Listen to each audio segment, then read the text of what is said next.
excited. Yes. Beautiful. So excited. Holy fuck, man. I'm so excited to be playing this video game. Awesome.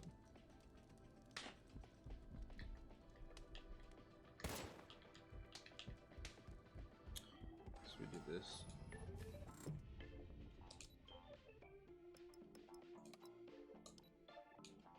Is there something I can be upgrading? That's possible. I can't remember what the fuck is going on here. We cleared this area, but it's full of fiends again.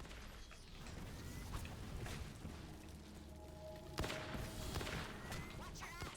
These fiends are stronger than before.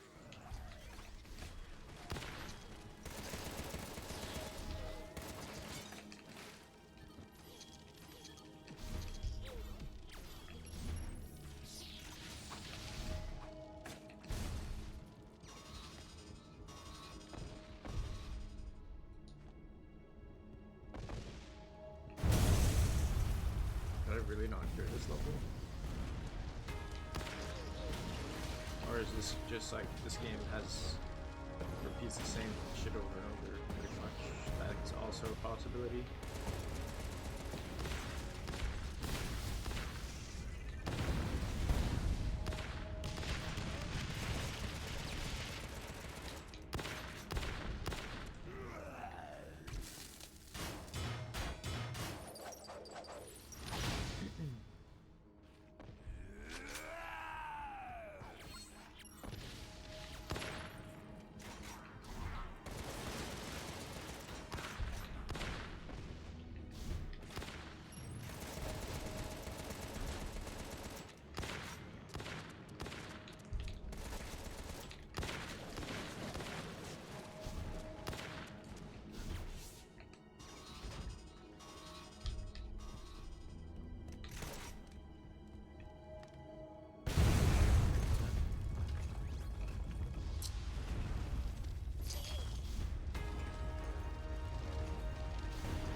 Why could I not heal? I was literally pressing the button. I'm trying to understand this.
hell do I go? This one?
We're gonna heal again.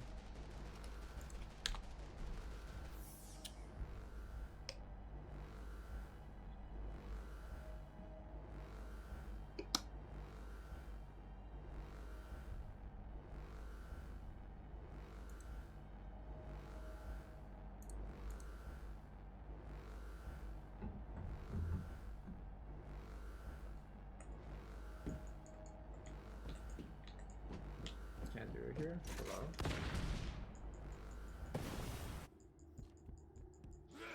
The Macy can't do it here.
Dude, what the heck?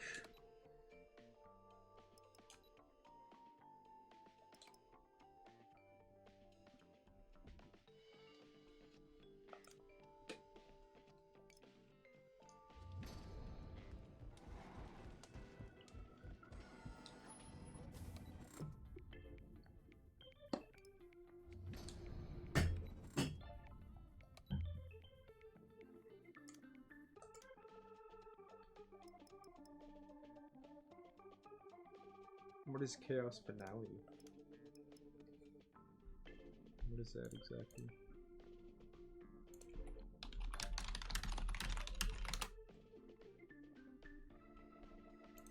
The fuck?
Damn, I should have screenshotted that.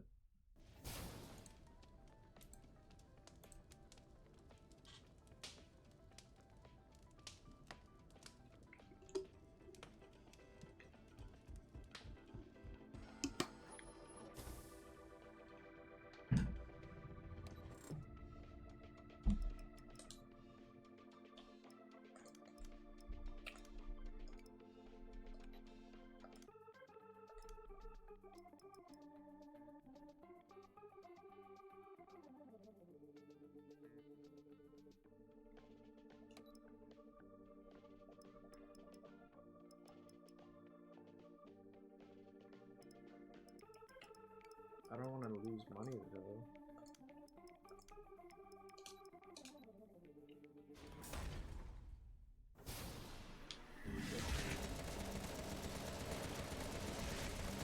Clear out the scrapyard. Shoot the bad guys as soon as you see them.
don't know why I thought I couldn't go over that. Who knows, like an invisible level.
Dude, what? Where do I go?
Suddenly feel like I need to brush my teeth.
In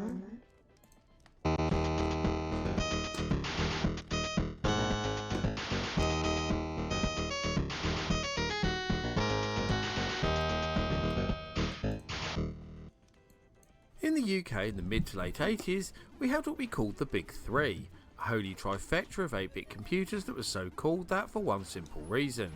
They were the three most popular, so all the big software houses strived to support them.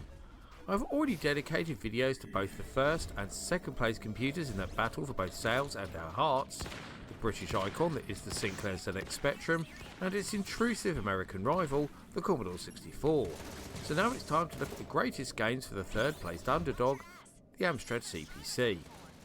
Launched in 1984, 2 years after its big rivals, by the now Lord Sugar's Amstrad Electronics, a company famed for its low-cost products that offer great value for money, the CPC differed from its rivals by being an all-in-one computer package that came with either a built-in tape deck or disk drive and the option of a green screen or colour monitor, so little Jimmy didn't need to hog the family TV. If you want to know more about this computer's fascinating history, then I suggest checking out my 10 amazing Amstrad CPC facts video, which I've linked down in the description.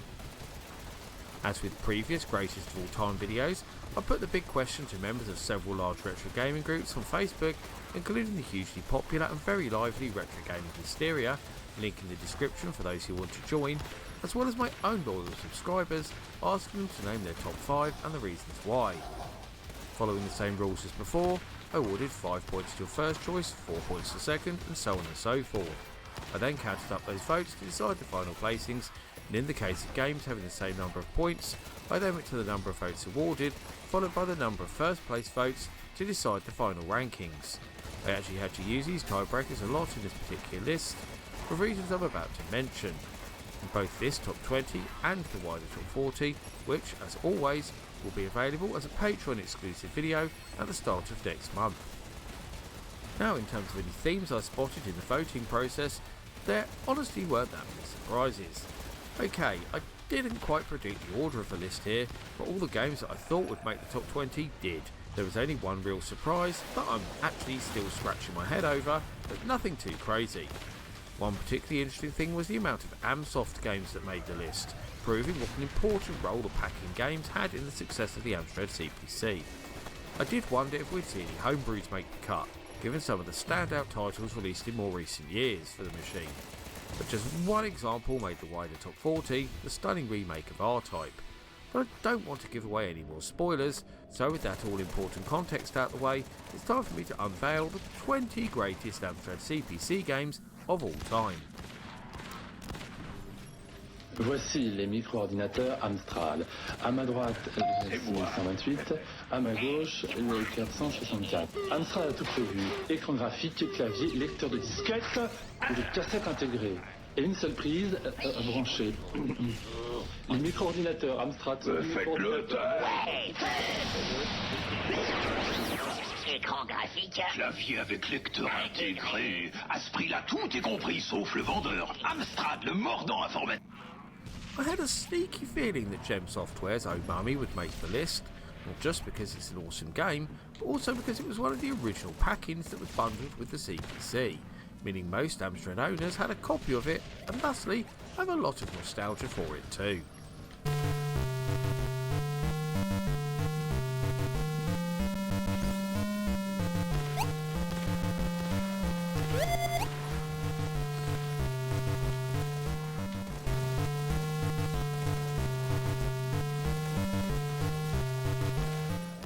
Creators of the Dizzy series, the Oliver twins, were Amstrad owners themselves, so it's no surprise that all their CPC games are high quality, and indeed quite a few made it into the top 40.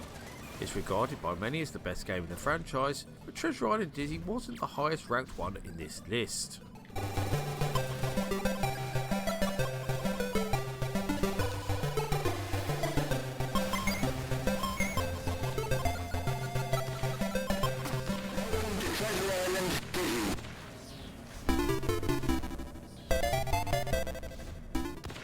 Though it first appeared on the BBC Micro, Elite soon became a legend on all the 8-bit systems it came out for. Many regard the CPC version as the best of the lot, as it also managed to add some colour to the striking wireframe 3D graphics without any hit on the amazing gameplay.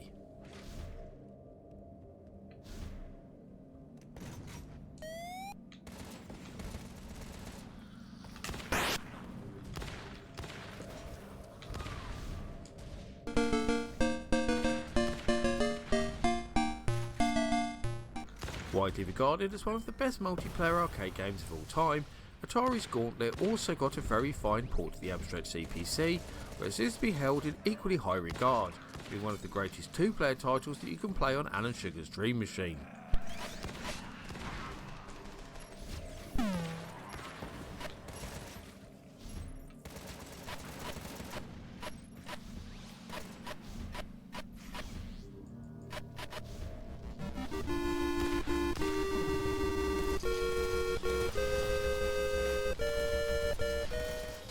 I have to confess that this one really surprised me.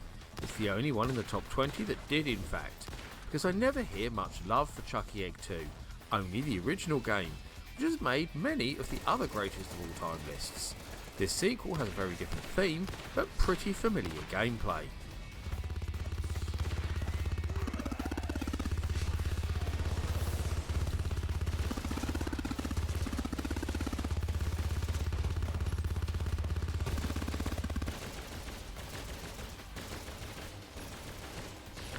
Like Oh Mummy, this is another game that was often included for free with the CPC, another that was programmed by Gem Software, and another starring Amstrad mascot Roland, albeit more officially this time. Roland in Time is a classic Jet Set Willy style flick screen platformer.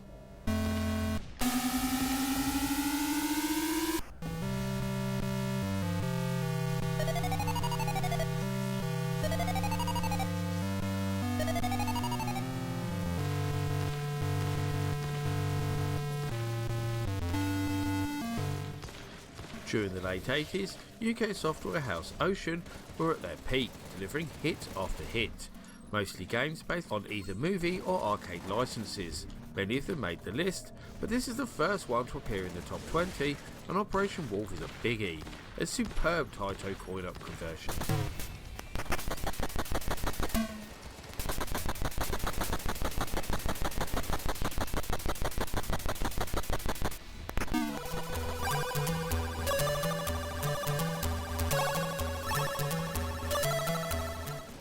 First Star Software's Boulder Dash was one of the most influential computer games of the early 80s that is still receiving sequels, clones and tributes to this very day. It might look like a pretty simple Dig Dug style arcade game, but Boulder Dash is a lot more cerebral in the way it plays.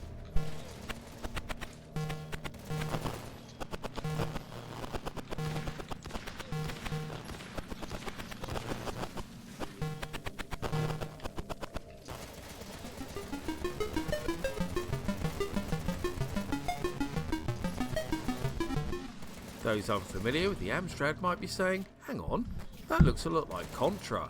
And you're bang on, because it is in fact a conversion of the famous Konami arcade game. Before it was known as Probotector in the West, it was called Gryzor, and the CPC has the best 8-bit computer port.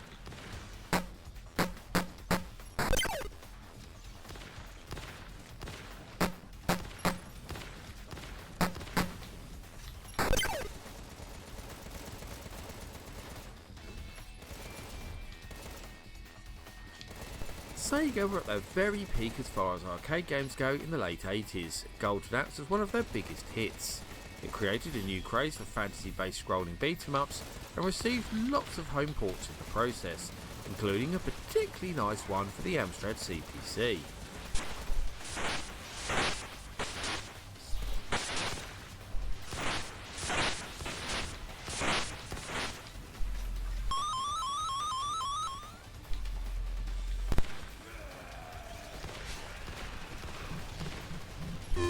First released for the rival ZX Spectrum, where isometric adventure games have proved extremely popular, the Amstrad CPC got a port of Ocean's Head Over Heels shortly after, and it impressed even more thanks to its new multicolour graphics and improved audio too.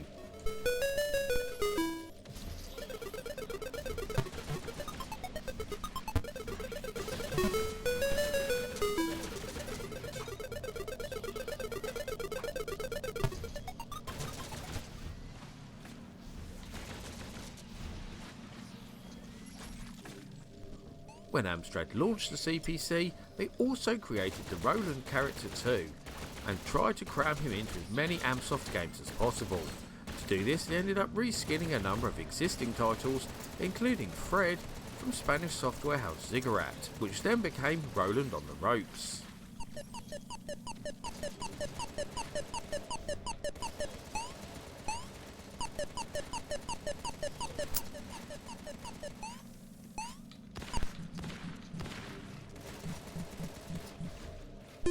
Another Ansoft game, and another packing title.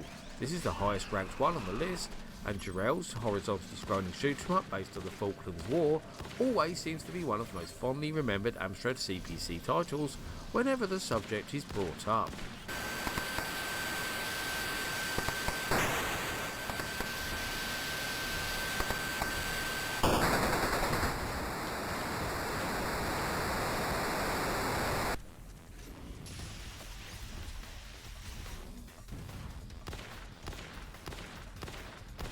Also known as Batman the Movie to differentiate it from the earlier isometric Batman game by Ocean, this one was based on the iconic Michael Keaton movie but also starred Jack Nicholson as the Joker. This is a brilliant use of the license with superb graphics and an amazing soundtrack too.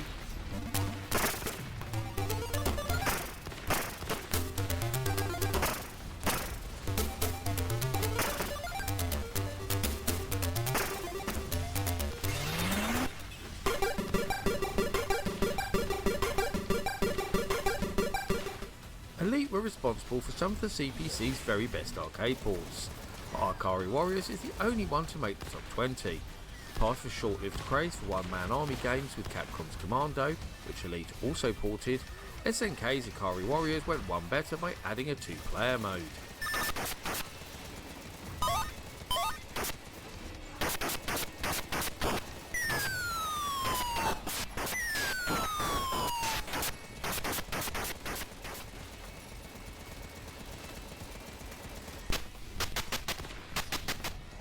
I was absolutely convinced that this conversion of the hugely popular Taito arcade game would be the number one entry here, and although I've been proved wrong, 5th is still a more than credible placing. This game uses the CPC hardware to all its strengths, great sound and loads of colours on screen.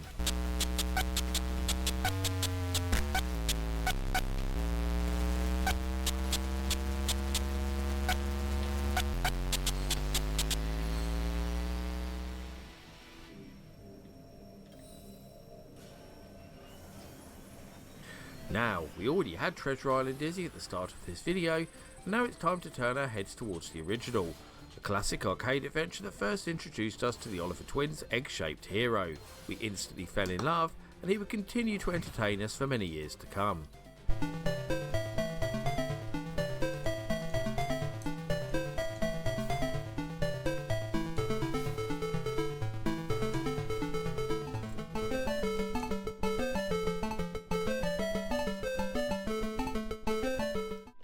It might be best associated with the Amstrad CPC's great rival, the Sinclair ZX Spectrum, but Alan Sugar's computer also got a pretty amazing version of the classic flick screen platformer too, and one that fixes many of the annoying bugs that were found in the original version of the game.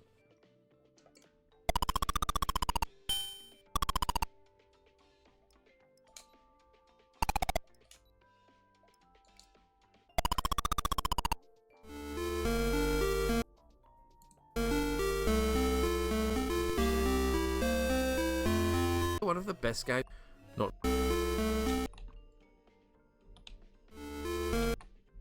found it.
don't know if homing is good.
Homing gun.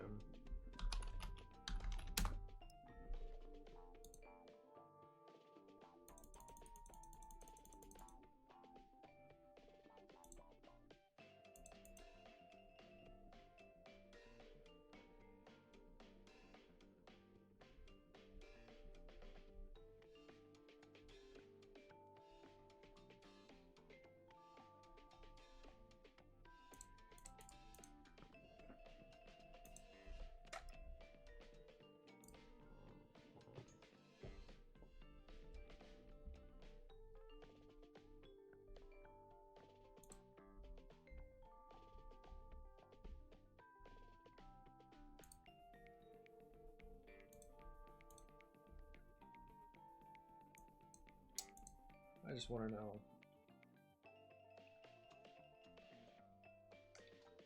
Is homing good? Sub-weapon?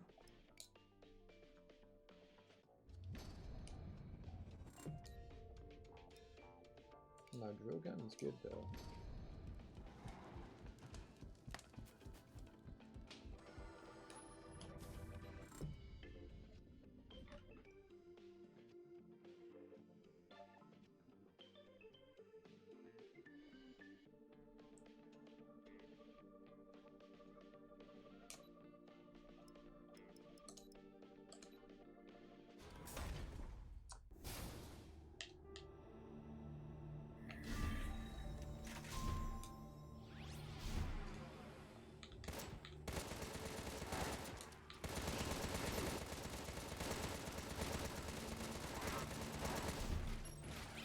Watch yourself here. You're walking through a minefield.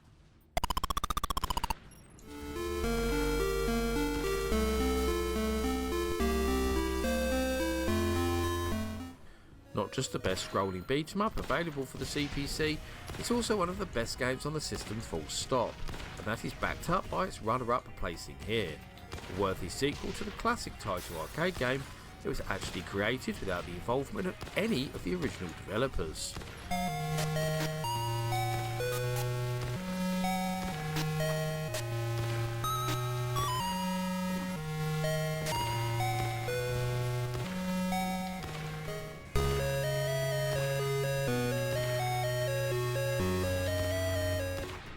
I knew that Ocean's Robocop would finish pretty high on this list, but I didn't quite think it would reach the top, but here we are. Regarded by many to be the greatest movie-based game of all time, myself included, it manages to take in all the key scenes from the cult film and do it in real style.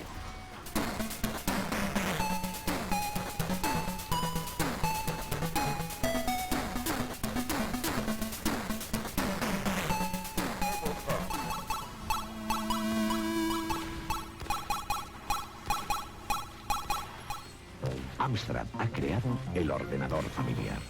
Un completo equipo con monitor y un solo cable, ideal para trabajar en serio, ayudar en las tareas de la casa.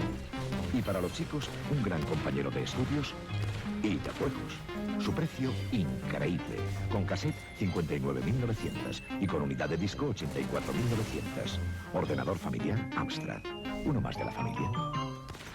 And that rounds up my look at the 20 greatest Amstrad CPC games of all time. But which games were you most surprised not to see make the final list? Or are there any games that you don't think were worthy of inclusion in this countdown? I always love to hear the thoughts and views from my audience, so please get typing in that comments section. Before I go though, I must thank all of my loyal patrons and YouTube backers for continuing to support my channel and make videos like this possible. However, I must give special thanks to the following people in particular for their much appreciated pledges: Paul Daniel, Mins, Lost Gamerman, Vic MC, Carl Olsen, Seth Robinson, Frosty, Mark Strickland, Clementorn, Trolldoor the Burninator, Daniel Skronsky, Ben P. Stein, Tavi Kitsune, David Maddox, Your Eyes Are Bleeding, Joe Casara, Classic Gamer 74, Bernard Santu, Peter Grantham, Noah Man, and Electric Star Collapse. If you also want to help support all my creative endeavours, including this YouTube channel, then please go and check out my Patreon right now. You can get access to extra content, including downloads, exclusive videos, creative insights, and much more besides. I've been the Laird, I thank you for watching, and I'll see you all again for another video very soon.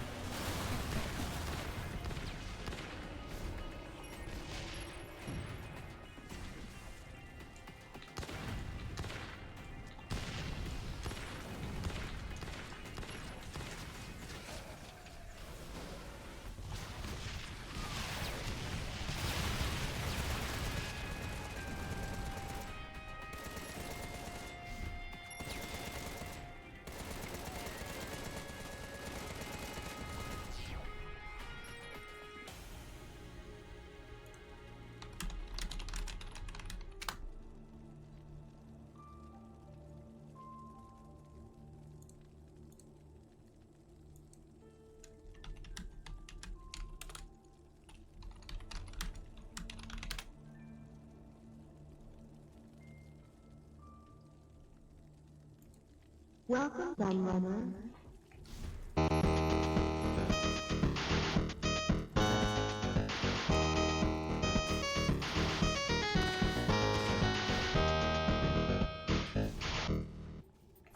About 6 months ago, I made a video looking at the top 20 home computers of all time, as voted for by you, my viewers, and the retro gaming community at large. In that poll, spoiler alert, the Sinclair ZX Spectrum finished 6th, but was the highest ranked machine from my homeland on the list. Since then, I've made similar videos on 2 of the computers that finished above it, the Atari 8-bit and Commodore 64. I kept getting asked when the ZX Spectrum would get its turn. We also keep getting asked for more specky content in general, so here we are. Once again, I put this question to the members of several big retro gaming groups on Facebook, including the hugely popular and very lively Retro Gaming Hysteria, link in the description for those who want to join, as well as my own loyal subscribers, asking them to name their top 5 and the reasons why they chose those particular games. Following the same rules as before, I awarded 5 points to your first choice, 4 points to second, and so on and so forth. I then counted up those votes to decide the final placings, and in the case of games having the same amount of points, then I went to the number of votes awarded, followed by the number of first place votes to decide the final rankings. In this particular video, I actually had to use both of these tiebreakers as there were quite a few that finished level on points, especially in the lower placings. There weren't really any genuine surprises for me in terms of the games that made up this list. To be honest, I think I could have predicted 90% of the games that made the top 20, and the top picks too. However, the surprises came when looking at the wider top 40, which will be made available in a special video produced exclusively for my patrons, and more specifically the games that didn't make it. For example, I'm sure it will surprise anyone who owned a ZX Spectrum to learn that not a single Dizzy game made the final cut, and the only one that even got a vote was Fantasy World Dizzy. It was also quite surprising to see neither Ghostbusters nor Teenage Mutant Hero Turtles make it, given their status as 2 of the computer's best-selling games. But I don't want to give away any more spoilers with regards to the titles that did actually make it the top 20, and indeed the more fulsome top 40, which I'll upload exclusively on Patreon at the same time as this one goes out, so it's time to start counting down those specky games.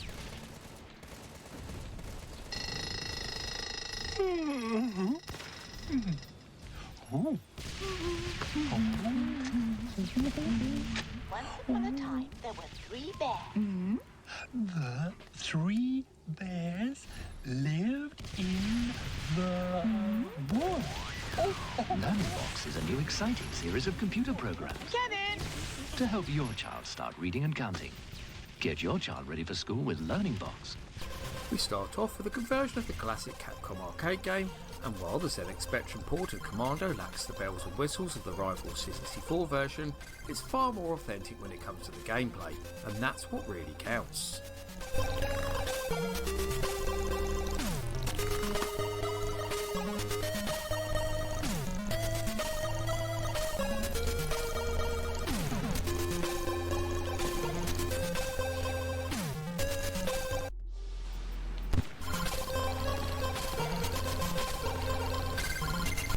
Believe it or not, Life Force is the only traditional arcade-style shoot-'em-up to make the top 20, but its place is certainly justified, as with the game, FTL managed to defy the Spectrum's dreaded attribute clash with a game that plays just as great as it looks.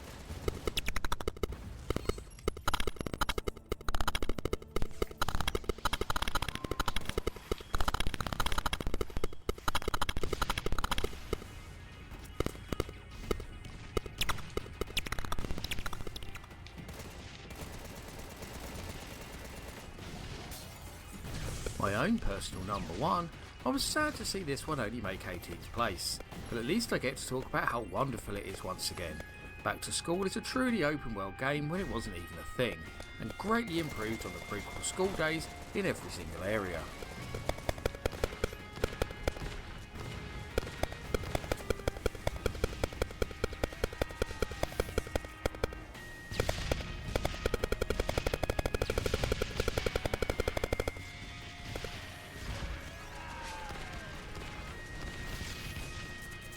The first of many Ultimate Play the Game titles on this list, Attic Attack was a hugely original game for the time, with its clever top-down viewpoint and fast-paced arcade-style gameplay, combined with deeper adventure game elements.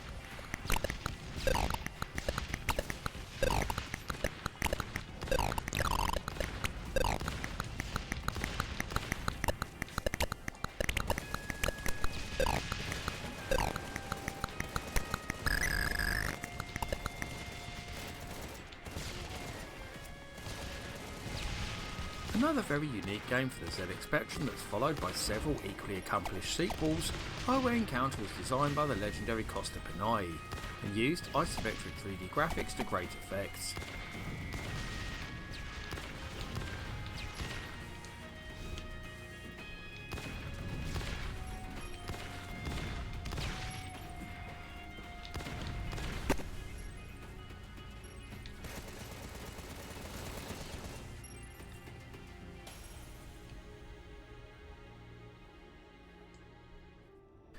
First,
full-price Spectrum game I ever bought, RoboCop managed to capture everything that made the original movie so great, and was the best big screen property that Ocean ever produced.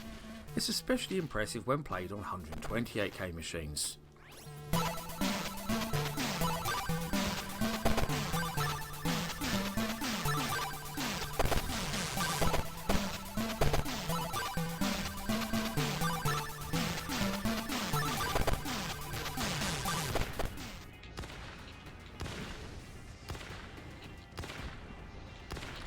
Another great arcade port by Elite Systems. In the case of Bomb Jack, it's fair to say that the home ports actually became more famous than the arcade game. Like Commando, this is another case of authentic gameplay winning the day.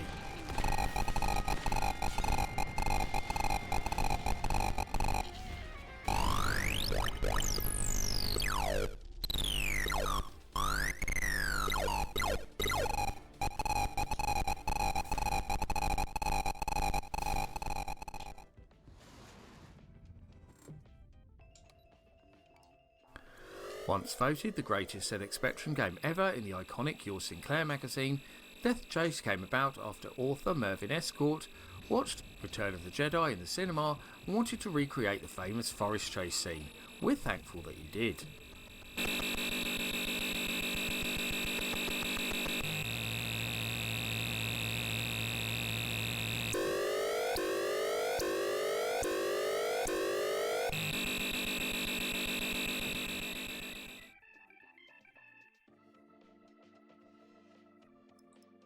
Of all the games that made the top 20, CRL's Formula 1 was by far the biggest surprise, and also the only game I'd never played before. But this F1 management sim certainly seems to have some very hardcore fans out there that drove it into a 12th place finish.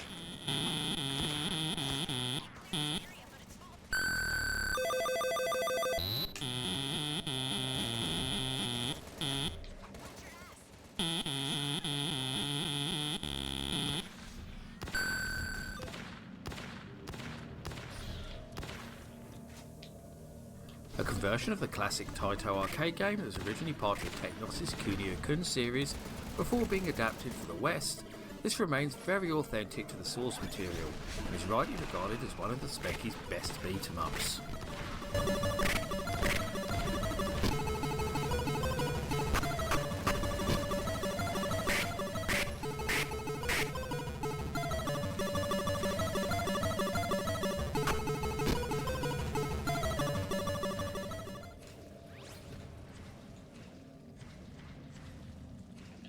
Of all the games that US Gold brought over from America, there's no doubt that Bruce Lee was the most successful. Originally released for the Atari 8-bit, this game offered up a great combination of fighting and adventuring that was easy to learn but hard to master.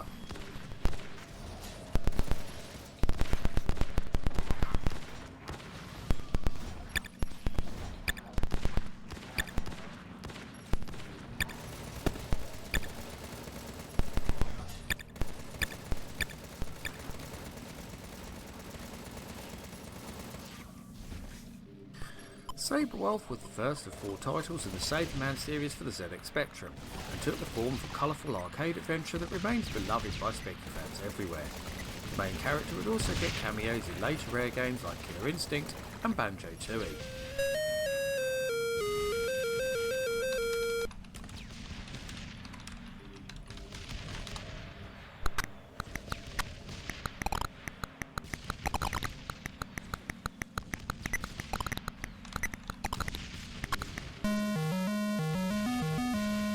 Another one of my own personal favourites, Turbo Esprit is credited as being the inspiration for the Grand Theft Auto series. How's that for a legacy? The very first truly open world driving game, it was also one of the first games that allowed you to be either good or bad. Another one of my own personal favourites, Turbo Esprit is credited as being the inspiration for the Grand Theft Auto series. How's that for a legacy? The very first truly open world driving game, it was also one of the first games that allowed you to be either good or bad.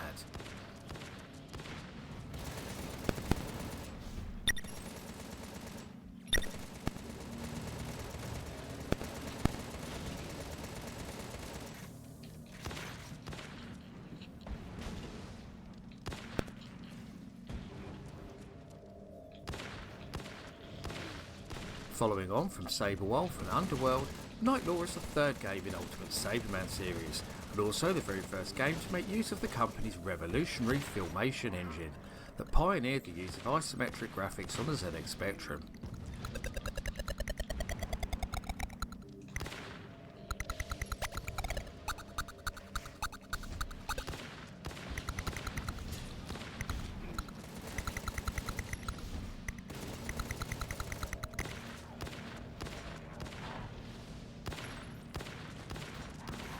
Such was the success of Renegade, Ocean decided to create a sequel of their own in the absence of an arcade-based follow-up to port, and we're very glad that they did, because Target Renegade is by far the best scrolling beat-em-up released for the vintage computer.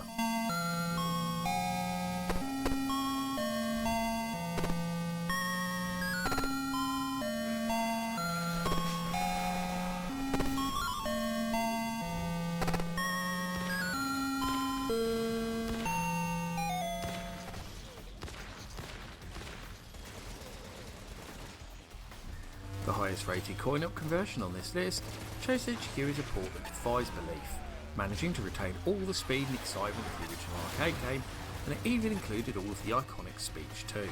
A truly amazing piece of programming.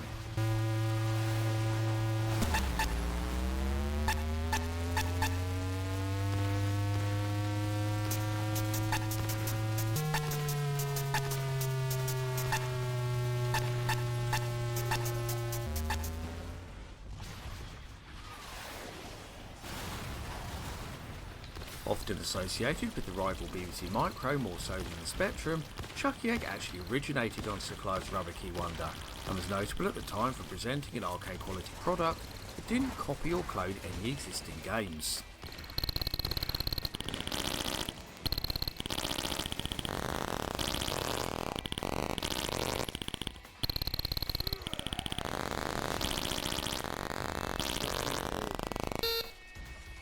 What a game.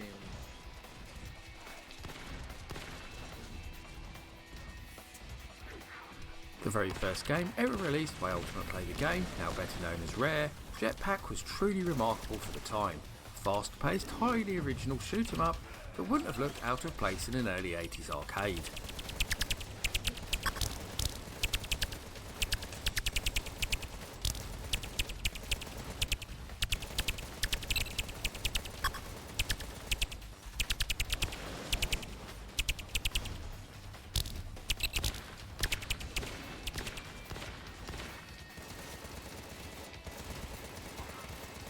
And as we reach the final two, I think you probably predicted what they would be, but could just flip a coin for the order. In the end, it's Jet Set Willy that takes the runners-up spot, finishing just 2 points behind its sibling in first. It's hard to name a more influential Spectrum game.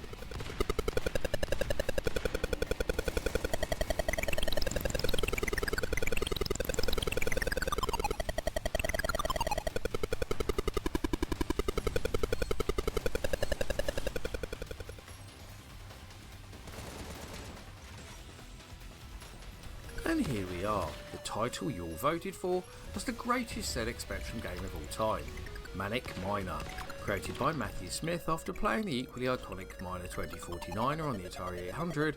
It shot to the top of the charts and really put the Spectrum on the map as a games machine.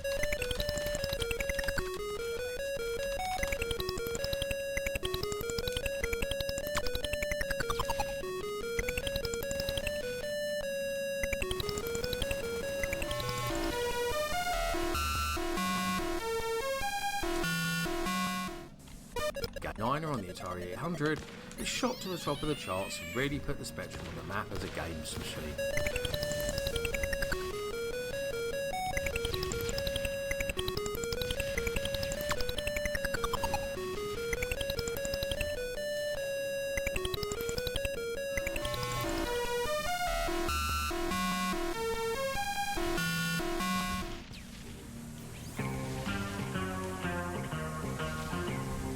Right, pay attention, Bond.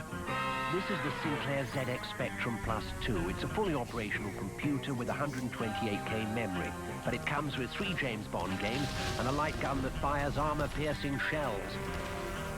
Now that's your assignment. No, don't sit in that chair. Sorry, Bond. haven't perfected that yet. The Sinclair ZX Spectrum Plus 2. And that rounds up my look at the 20 greatest Sinclair ZX Spectrum games of all time. Which games were you most surprised not to see make the final list? Or are there any games that you don't think were worthy of inclusion in this countdown? I always love to hear the thoughts and views of my audience, so please get typing in that comment section. Before I go though, I must thank all of my loyal patrons who continue to support my channel and make videos like this possible. However, I must give special thanks to the following patrons and YouTube backers in particular for their much appreciated pledges: Grady Haynes, Mitchell Valentino, Seth A. Robinson, Carl Olsen, Lost Gamer Man, Sonic Mania 999, Paul Daniel, Andrew McKay, Retro Resolution, Matt Standish, James Taylor, Trogdall the Burninator, Mins, 8-Bit Guy, Luke MC, Ben P. Stein, Tabby Kitsune, and Electron Star Collapse. If you also want to help support Tabby Kitsune and Electron Star Collapse. If you also want to help support all my creative endeavours, including this YouTube channel, then please go check out my Patreon right now.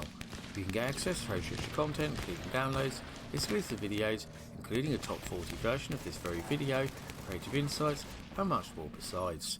I've been the Laird, I thank you for watching, and I'll see you all again for another video very soon.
Dislike this video.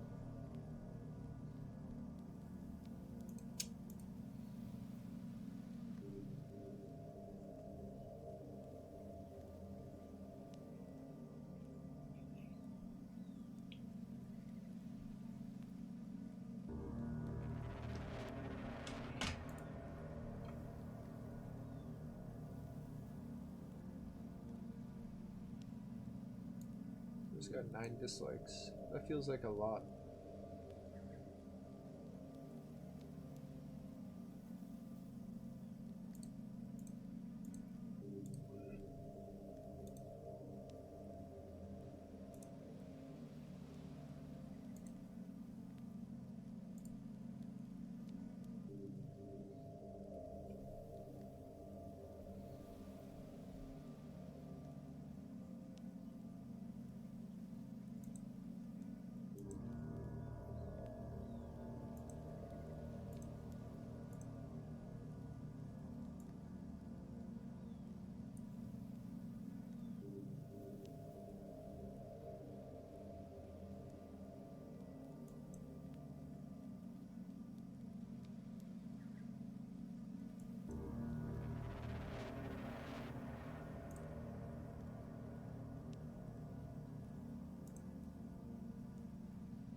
things he's referring to included his health issues. To be clear though, Oh shit, that's Triforce.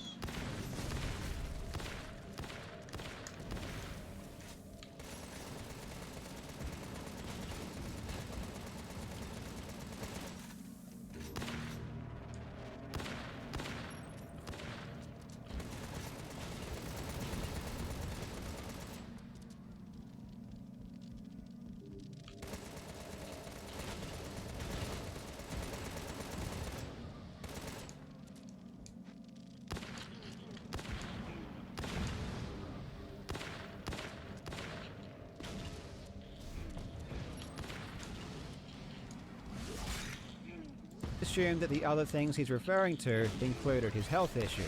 To be clear though, I never said Billy caused Apollo's suicide, nor have I ever believed that. No one is responsible for Apollo's decision other than Apollo. If you read my words carefully, I simply laid out a sequence of events that happened one after another. I said there was a lawsuit, Apollo settled, he was in debt, though I was incorrect about the cause of the debt, he needed extra work, and he had ongoing health issues. Then I said this was all too much of a burden, and he ultimately took his own life. I deliberately used words like and but to connect with these events. I didn't use words like because or as a result of. I was also very careful to mention Apollo's pre-existing health issues as a major factor. When I said this was all too much, I was clearly referring to multiple things together.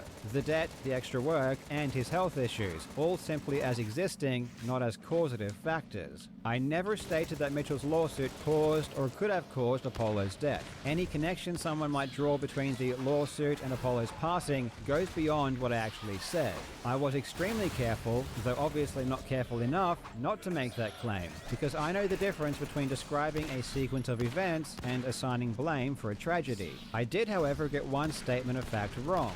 And trust me, I learned that lesson immediately. Ever since this very video back in 2021, and because of the resulting lawsuit, I have always endeavored to be much more careful about what I say. And if I do say something factual, I always try to ensure that I have ample concrete evidence to support it. On the 4th of June 2021, I was contacted by Keemstar, who on a call advised me that Billy was very unhappy with the comment I made regarding the settlement.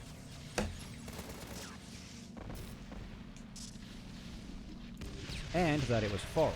In response to this, I removed that section and advised Keemstar to tell Billy that I had removed it and that I would make a retraction if Apollo's brother or Billy provides evidence that the claim was false. I then sent Apollo's brother an email explaining the situation and asked if he could confirm if my statement was incorrect. Several hours after I removed the statement from my video, Billy posted to his channel a response video. In it, he stated that my claim was wrong and that I was accusing him of murder. May 26th, Jobs released a video downright loaded with false defamatory statements. The most heinous accusation related to Apollo's passing. In the video, Jobs outright states that I drove Apollo to suicide. In his words, he may as well have just said murder. Several days later, I received a concerns notice from Billy's lawyer. This is a legal document that you must send to someone before you sue them for defamation. It's the first step in the process. It needs to outline the words of which they complain, what they imply, and why they are false. I didn't take this seriously when I received it, because it wasn't the first concerns notice that Billy had ever sent me. A year earlier, Billy had sent me a concerns notice after I called him a cheater in a video about Guinness World Records. This was just after they reinstated his fake world records. The concerns notice was ridiculous, as obviously Billy is a proven cheater and everyone knows this, and it falsely claimed that I implied he was a criminal because I suggested that he may have paid Guinness to reinstate his scores, even though paying Guinness to adjudicate world records is literally their business model. And during this time, Billy was suing multiple entities for telling the truth that he is a cheater. So there was no reason for me to believe multiple... No, records is literally their business model. And during this time, Billy was suing multiple entities for telling the truth that he is a cheater. So there was no reason for me to believe that his second concerns notice regarding Apollo Legend was any more trustworthy, and I assumed it was completely bogus and an attempt to silence me, just like all of his other actions. A couple of days after I received Billy's concerns notice regarding Apollo Legend, I re-edited my video to add back in my claims regarding the settlement. Again, I believed them to be true, and my efforts to avoid legal action by taking them down had failed. In the pinned comment of Billy's response video, he even said that removing the words or making a retraction would make no difference. Several days after I reinstated my claim, I received an email reply from Apollo Legend's brother. He confirmed that originally Billy had tried to get money from Apollo, but this greatly upset Apollo because he simply had no money to give.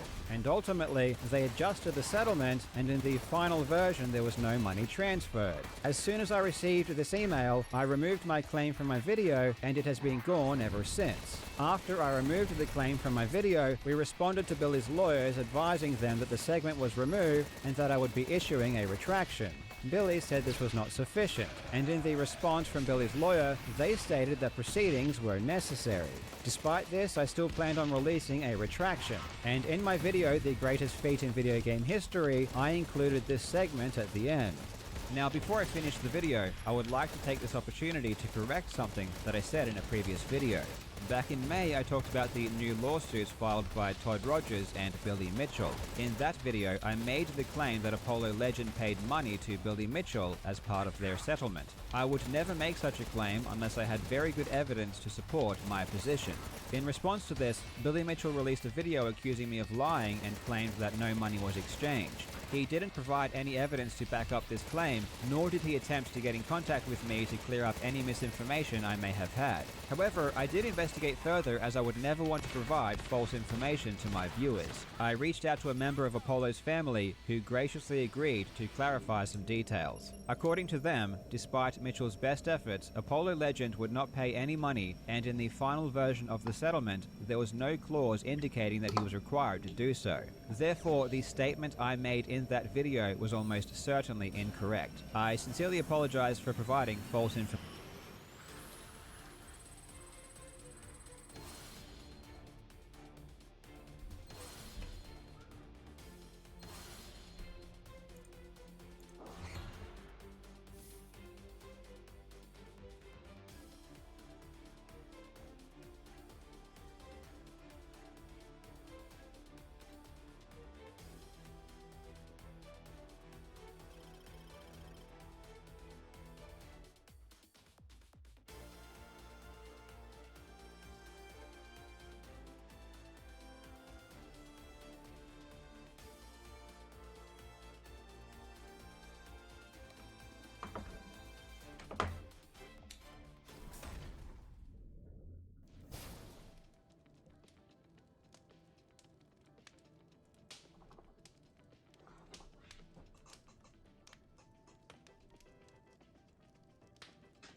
information. And no matter what kind of relationship I have with Mitchell, I do not believe that it is ever justified to lie or mislead. Mitchell also claimed that I was accused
accusing him of murder. This is certainly not the case. I do have my opinion regarding the impact of the settlement on Apollo's decision, but ultimately, it was no one's responsibility but his own. The only reason I mentioned it in that video was because I felt like it was important to let you know what happened, as I know many of you enjoyed his videos. My standard of evidence has changed dramatically since I made this original claim, so of course now I disagree with my statement that I had very good evidence. But I was just trying to say that I didn't just make this up out of nowhere, and I didn't consider Billy's legal threat against me as him trying to get in contact with me, which is why I said that he didn't. After I released my retraction, my lawyers contacted Billy's lawyer to let them know, though we never heard back. I've heard a lot of people say that I never made a retraction or never attempted to correct the record or was trying to hide my retraction, and that if only I had just made a retraction, this entire thing would have been avoided. But that's just not the case. I wanted the retraction to get as many views as possible. I even said as much to my lawyers at the time. And ultimately, it did. My retraction got far more views than the original video. But it was clear from Billy, even before I made the retraction, that it wasn't going to affect his actions in any way. Then, in September 2021, Billy filed his lawsuit against me. Those are the events that led up to the lawsuit. But if the lawsuit was apparently just about my claim about the Apollo Legends settlement, then why did many people believe that it was about allegations of cheating? There are multiple reasons, and yes, I am one of them, but it wasn't just my YouTube audience who thought that. It was even news outlets. In fact, they were playing segments on national news about how Billy was suing me for cheating. A bitter war of Donkey Kong has exploded, with controversy over a high score making it all the way to a Queensland courtroom. An American video game champion is suing a Brisbane YouTuber over cheating claims. And they didn't think that because I told them or because they watch my videos.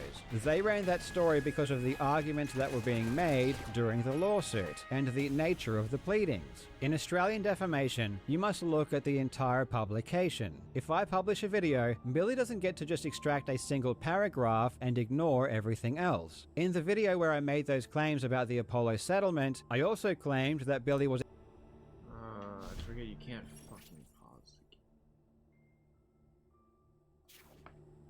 It's ridiculous. exposed for cheating. I claimed that he was banned for cheating. I said that he abuses the legal system to force people to acknowledge his video game scores. And I said that he expressed joy at the thought of Apollo Legends' death. Because he did. I mean, I even showed in that same video text messages where Billy said he would try his hardest not to smile and giggle if Apollo Legend was actually dead. So as part of Australian defamation law, there is a concept known as contextual truth. And this was one of my defenses. My defense states that because I made those other claims that both hurt Billy's reputation and were true, Billy was harmed anyway, and the words he complained of didn't harm him any more than he otherwise would have been. And in response to these other claims, Billy denied them all. He denied that he was exposed for cheating, he denied that he was banned by Twin Galaxies, he denied that he abuses the legal system, and he denied that he expressed joy at the thought of Apollo Legends' death. And because he denied those extra claims, the breadth of arguments during the lawsuit expanded to include those as well. And the media evidently latched onto the cheating claims, because Billy was denying those, and that was his main reputation. So on one hand, the reason Billy originally sued me was because of Apollo Legend, but on the other hand, because he doesn't get to just isolate that one paragraph and ignore everything else in the video, the cheating allegations, along with other more serious claims, became involved. And ultimately, the judge did agree that those other claims were made and that they were substantially true, though in his opinion, they weren't more serious than the claim Billy was suing over, which I personally don't agree with. In my personal opinion, I think expressing joy over Apollo Legends' death is far worse than any implication that the eventual settlement of Billy's $1 million lawsuit against a young YouTuber who had major health issues and no money and who was just expressing the truth might have contributed in some way to his decision to end his life. After Billy filed his lawsuit, I released a video in September 2021 titled I'm Being Sued and Cancelled, where I announced that I was officially being sued.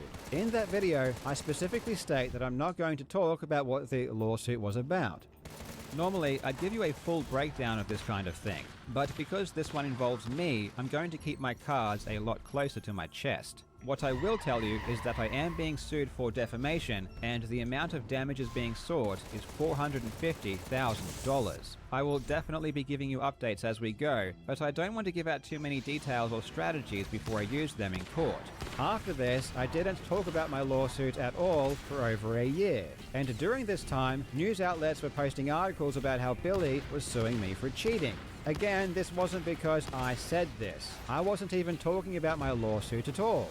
These articles were being written because reporters were reading the court documents where these issues were being argued. And I wasn't going to go out of my way to draw attention away from the cheating allegations either. Part of my defense was that Billy, more than anything else, has a reputation as a cheater. And when you think about Billy Mitchell, people don't think about that one brief claim I made in a video in 2021 and then retracted.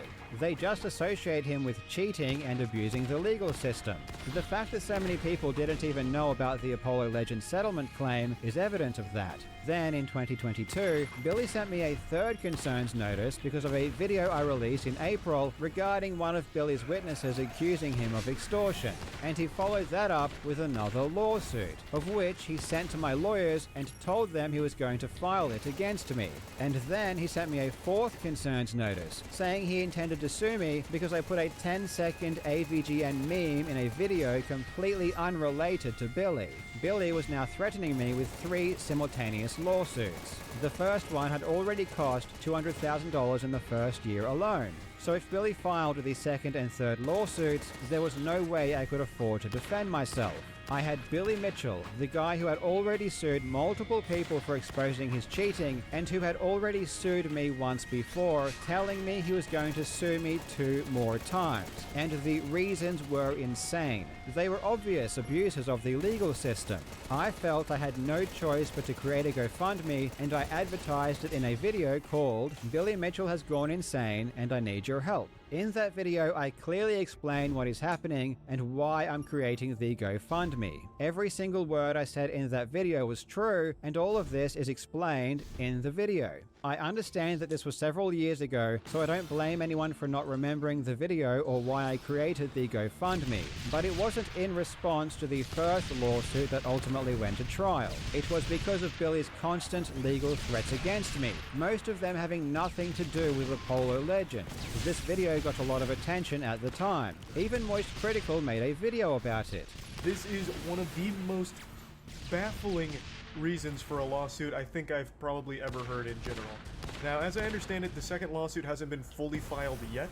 Right now it is still in the letter of intent stage, where they are intending to sue Carl and have sent him the documents to indicate such, but it looks like it is going to be sent in the coming days. And the GoFundMe raised 150,000 Australian dollars immediately. If anyone came away from that video thinking that Billy was suing me for saying he cheated, it's because he had started the process for doing exactly that, on top of everything else. Ultimately, these extra actions never made it all the way to trial, but there was no way for me to know that at the time. And it was possibly even because of the success of the GoFundMe that Billy ended up backing down. People are now using the fact that Billy didn't go all the way through with his threats to say that the GoFundMe was a scam. But I was just responding to actions taken by Billy and protecting myself, and the money was used exactly for the purposes that I said it would be, which was to help cover legal fees.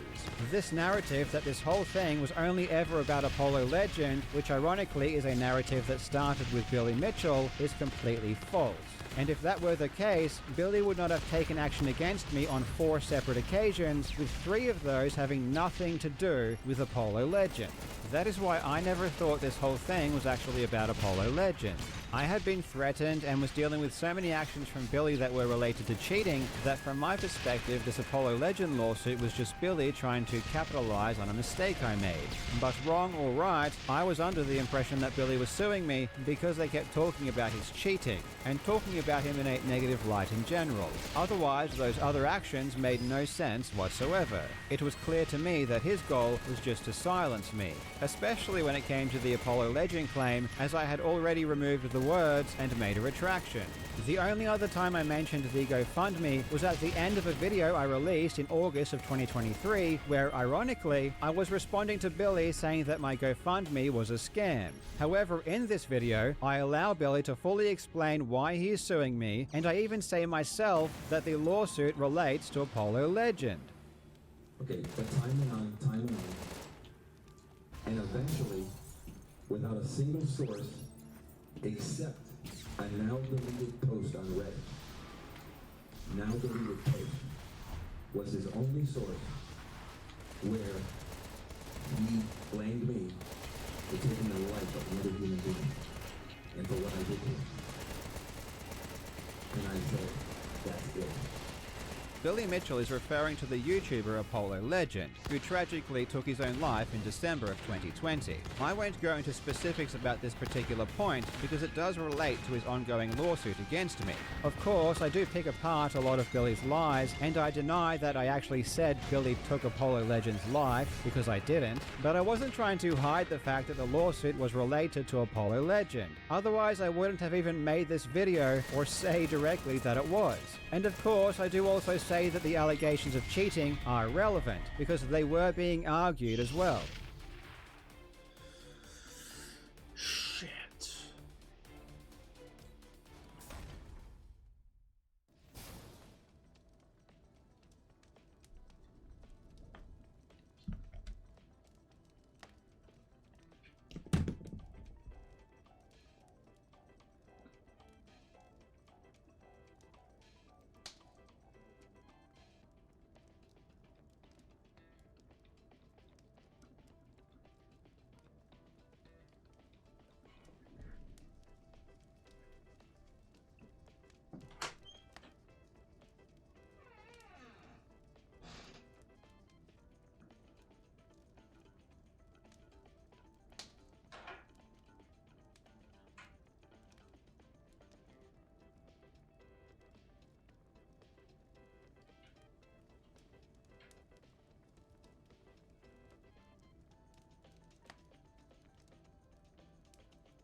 Who am I?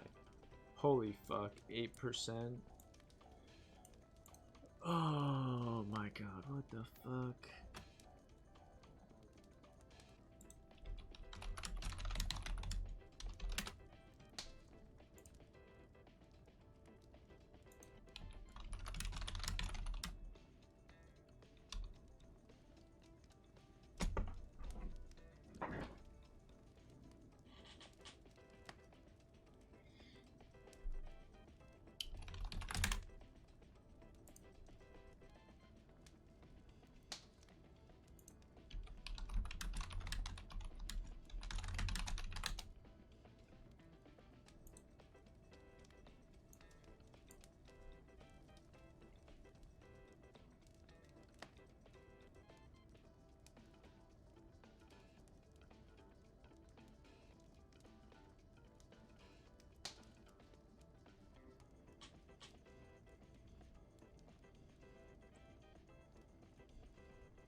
Annoying platforming.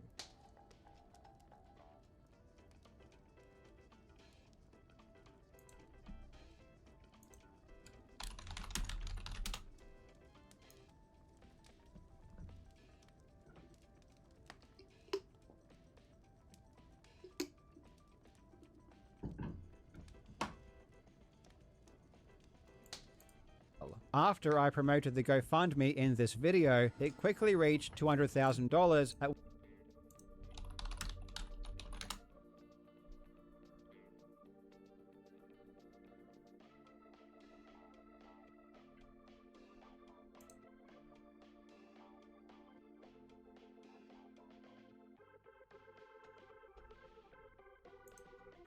which time I closed it and stopped accepting donations, which was almost a year before we went to trial. So throughout 2024, as I began talking about the trial more and more, the GoFundMe was already closed and I wasn't accepting money from the public. I have seen people point to the description of the GoFundMe and say that it didn't provide enough information or exact details about what the lawsuits and threats were about, and in that regard, I totally understand if people think that was bad practice or an issue.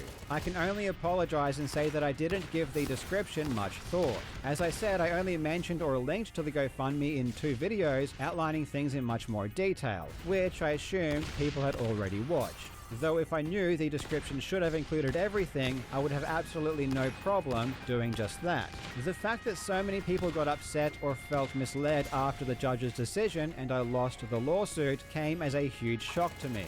There was a lot of reporting being done around the time of the trial, and no backlash occurred then, when it was also very clear what the trial was about. And I've had many people tell me they always knew exactly what the lawsuit was about and they don't feel misled. So it would be very easy for me just to claim that people are only upset because I lost and Billy won, which is not the outcome everyone wanted. But I don't think that's entirely true either. I never said that Billy Mitchell sued me for cheating, but I also did not repeat or draw attention to the original claim that got me in trouble. Nor did I constantly remind people that the lawsuit related to Apollo Legend. Not because I was trying to scam anybody or mislead people, but because I believed it would have been detrimental to my case. I was very happy to talk publicly about Billy threatening to sue me for calling him a cheater, and go into detail about how much of a cheater he is, because all of that is true.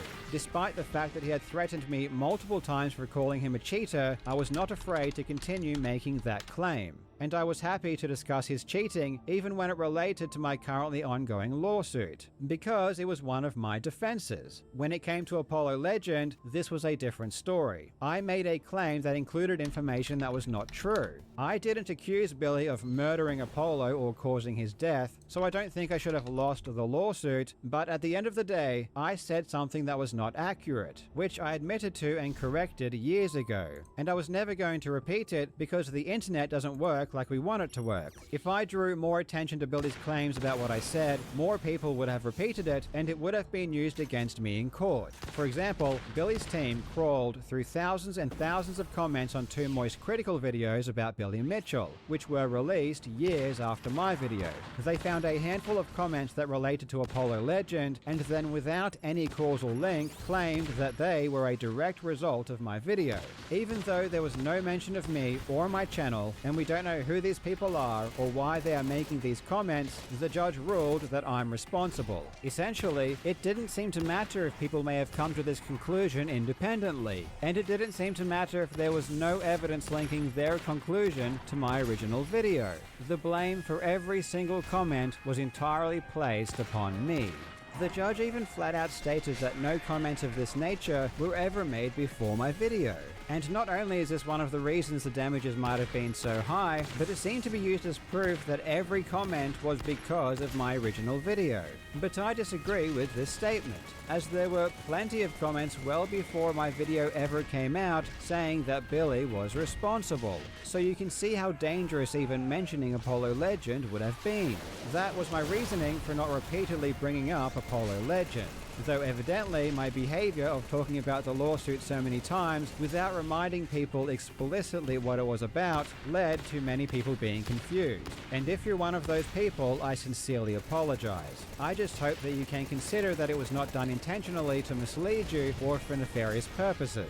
I also made the mistake of reposting news articles covering my lawsuit, because all of the reporting that was done before the trial focused on the cheating allegations, and that wasn't the full story. As I said before, I had so many threats regarding the cheating allegations that I believed Billy's true motivations were to shut me up about the cheating videos. And the lawsuit did actually involve Billy denying those cheating allegations ever happened. However, I should have made it more clear that the lawsuit wasn't mainly about cheating. I just didn't know how to do that without jeopardizing my defense. And I also carelessly assumed most people already knew what the lawsuit was about anyway, because I had said it in one of my videos. If I truly understood the impact my actions would later have on people, I would have been much more careful. Obviously, in hindsight, it may have been better to not talk about the lawsuit at all, but I'm not sure if that was ever going to happen. It's just not in my nature, and this was the biggest thing impacting my life and this channel for multiple years, so of course I felt compelled to talk about it. I should have just found a way to be more transparent if I were to discuss it,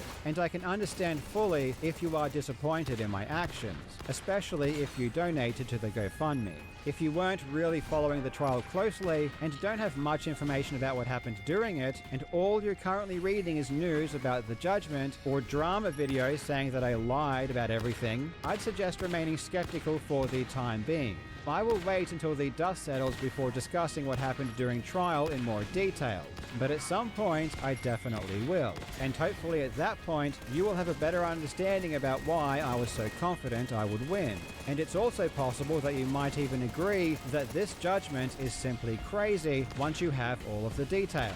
I will say one thing though, the judge found Billy Mitchell to be a credible witness, and essentially accepted his full oral testimony as fact, despite our many attempts to show that Billy is a liar. For example, we have Billy on video in 2023 during his Twin Galaxies deposition saying that the effect I've had on him is minimal. Did the actions that Carl Jobson, David Race, and Jeremy Young and Jeff Harris taped also cause you emotional distress? That is minimal compared to this. Why? Because this is where it all began.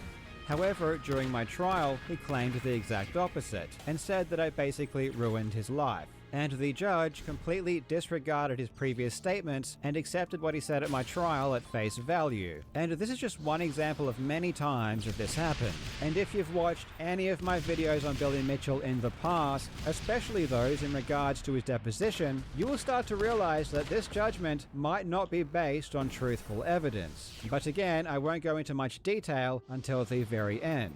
There are so many lies being spread right now that it's insane. I can totally understand people making fun of me because I lost and because of how cocky I was, and I can understand if people are upset because I wasn't transparent enough and they had the wrong idea about the lawsuit. And I can appreciate people are angry because I lost. I made a ton of mistakes, and I am a great example of what not to do when you're being sued. And ultimately, I am the one that will also need to pay the biggest price. In certain areas, I'm just an idiot, and I have a habit of saying things that rub people the wrong way. Of course, if I could go back and do things differently, I would. But some other things people are saying about me are just crazy and appear to me to be completely in bad faith. Like, people are spreading this screenshot long after the trial had finished and using it to try and claim that I used AI in my defense or as part of my strategy, when all this is me and some friends having some fun and seeing what AI would say.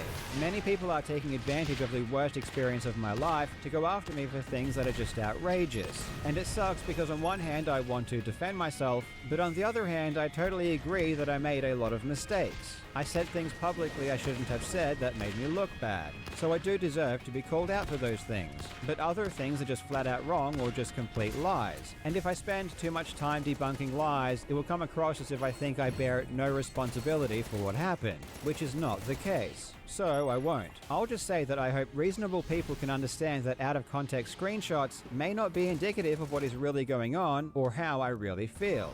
This experience has been extremely painful. However, I don't think that's necessarily a bad thing. It's been a huge wake-up call, and there are many lessons for me to learn. So assuming I do adequate self-reflection and I grow from this, I think it will ultimately be good for this channel. I'm more motivated than ever to move on and focus on producing good content and keeping myself out of trouble. So if you never really cared about this Billy Mitchell stuff and just want to watch some entertaining YouTube videos on cheating and speedrunning, this will be great news for you.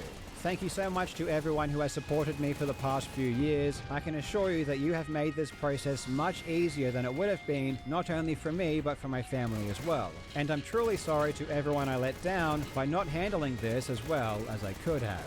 Thanks for watching, you legends. I hope you're having a fantastic day, and I do hope that I get to see you in the next video.